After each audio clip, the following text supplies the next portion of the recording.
po yung ating pork pata adobo. Luto na po mga guys.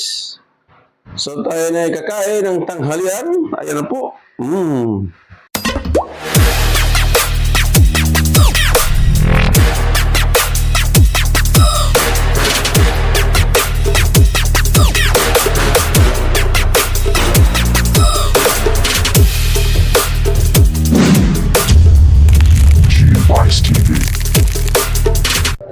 What's up mga guys? Magandang umaga sa lahat. Welcome to my channel, to Vice TV and my cooking vlog.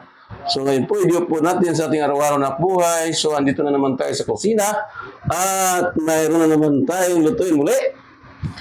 So magluluto po tayo ng adobo.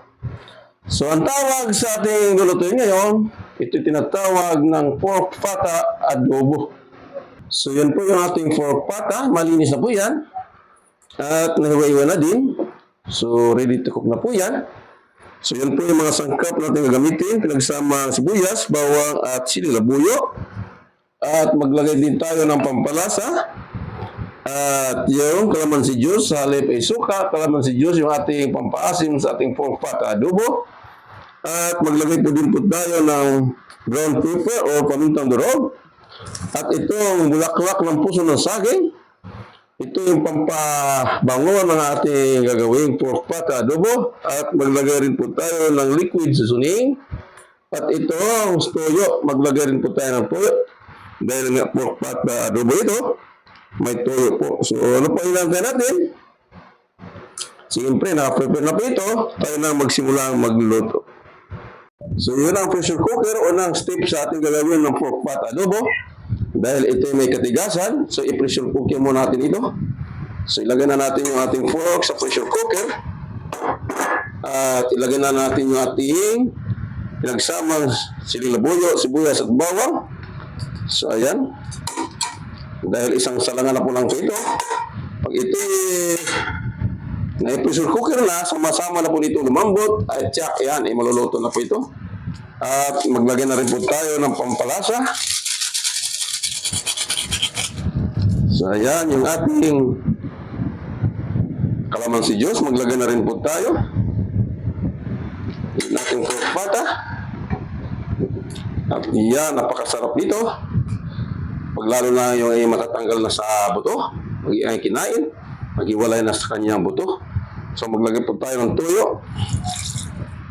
Yan. At itong pamintang durog or black ground pepper, maglagay na rin po tayo. Yan. So, yan po. So, mag-add din po tayo ng liquid seasoning at yung ating puso, bulaklak ng puso ng saging. So, ito, nilagyan na po natin yung bulaklak ng puso ng saging at mag-add po tayo ng liquid seasoning para sumarap yung ating pork pata adobo. Ayan. So, nilagyan na po lahat at mag-add po tayo ng 1 cup of water. Ayan, yung ating 1 cup of water. So, yun. Nilagyan na po natin. So, siyempre, dahil nga iluluto, dahil pork pata po ito, ay isara na po natin sa kalan para maluto are. Ayan, hilaw pa lang yan. So yun, isara na po natin yung ating pork pata adobo at mag-add din po tayo ng asukal para maging balance yung ating lasa ng ating pork pata. So yan, tatakpan na po natin para malumambot ito.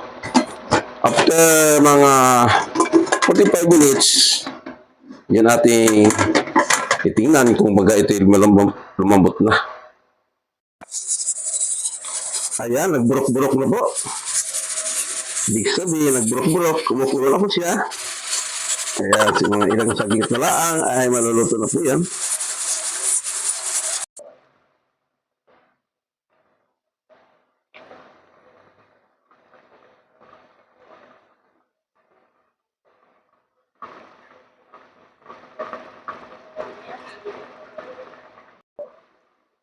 So yan, ito na po yung ating pork pata adobo.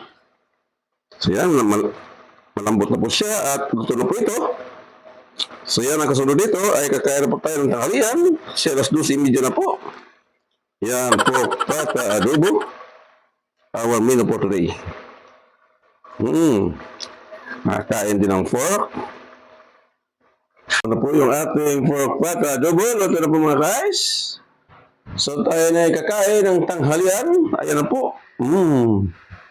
Kung gaano kasarap niyan yung ating pork pata. Luto na po. Pork pata adobo. Yan, ito na po yung ating pork pata adobo mga guys. Luto na po. Yan, tara kain na po tayo. Yan, pork pata adobo. Ayan, lumambot na po siya. Kaso lang may kahanghangan. Ayan na, ating pork pata adobo. Kain tayo ng pork. Minsan-minsan lang po itong pork. Kasi sobrang mahal na ng pork. Kaya tayo ngayon kumain muna ng pork.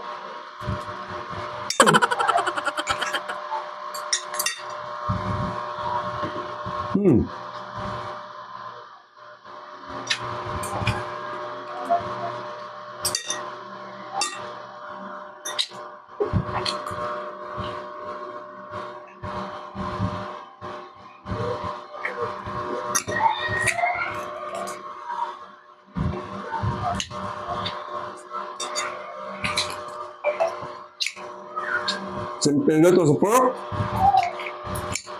Ayan, pork pata adobo. Manghang. Try nyo ganito magluto mga guys. Simple luto lang.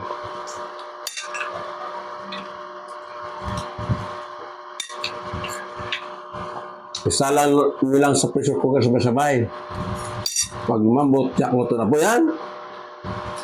Ayan. Yan ang pork pata adobo, our menu for today. So, thanks for watching. Hanggang sa muli. Hanggang dito lang.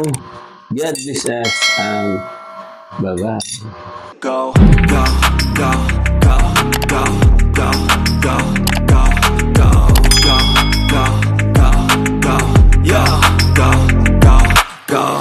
Hustle hard, hustle every single day.